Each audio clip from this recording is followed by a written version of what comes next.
Un an de crise Covid au CHRU de Nancy. Nos professionnels témoignent. Moi c'est Maxime, je suis manipulateur en électroradiologie médicale depuis 2 ans et demi.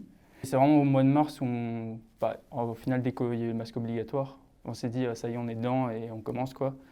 Et c'est là qu'on s'est rendu compte au final que l'activité, on va dire centrée autour du Covid, a eu un impact sur notre métier. Beaucoup plus d'activités au point de vue surtout radiologie et scanner. Et l'effectif a été un peu revu aussi.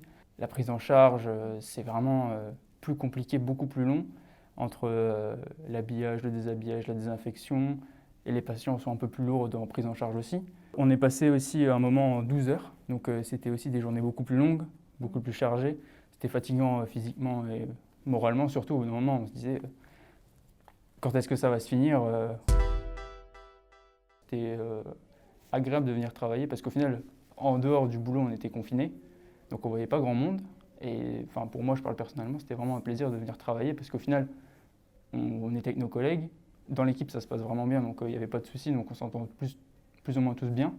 Donc au final, on passait des bonnes journées, c'était dans la bonne humeur et dans la bonne entente. Et au moins, on avait du contact humain et on se sentait utile de venir ici, quoi. Donc c'était d'un côté une petite chance de venir travailler quand même. Au début, je me rappelle, on faisait vraiment attention à chaque geste. Tout ce qu'on faisait, c'était ça qui était plus fatigant au final. On faisait attention à tout. Est-ce que j'ai fait ci bien? Est-ce que j'ai fait ça bien? C'était compliqué. Là maintenant, comme je disais, c'est mécanique. Ouais. Voilà, on n'y réfléchit plus, c'est d'instinct. Mais c'est quand même fatigant. Au final, on en fait beaucoup des Covid. On est plutôt... Certes, le contact n'est pas aussi prolongé qu'une infirmière en réanimation ou une infirmière en secteur conventionnel, on va dire. Nous, c'est des contacts de 15 minutes maximum à chaque fois par chaque patient. Mais au final, on en fait autant. Il y a une sorte de barrière, mais c'est pas contre nous, c'est le masque en fait. C'est une barrière involontaire. Ça crée une certaine distance, on va dire, avec le patient. Le rapport soignant-soigné n'est pas le même. C'est plus difficile et c'est difficile à faire comprendre. Au départ, quand les patients venaient et qui ne mettaient pas forcément le masque, même encore aujourd'hui, ça arrive, on fait un peu la police aussi des fois, remettez votre masque, faites attention, faites attention aux autres. C'est un peu fatigant, mais bon, mais c'est une barrière que malheureusement on ne peut pas jouer là-dessus pour l'instant.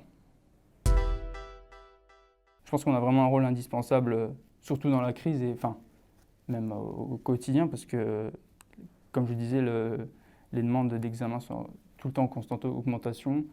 On nous demande beaucoup, mais au final c'est un peu un métier de l'ombre, j'ai envie de dire, peut-être, ou quand on vous parle de l'hôpital ou quoi que ce soit, c'est médecin infirmier et pas forcément manipulateur radio ou d'autres métiers comme ergothérapeute ou je ne sais autres métiers qui sont peu connus du grand public, on va dire, et qui ont tout autant d'importance qu'un médecin ou une infirmière.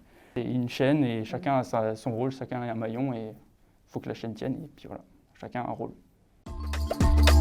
D'autres témoignages à retrouver sur chru-nancy.fr.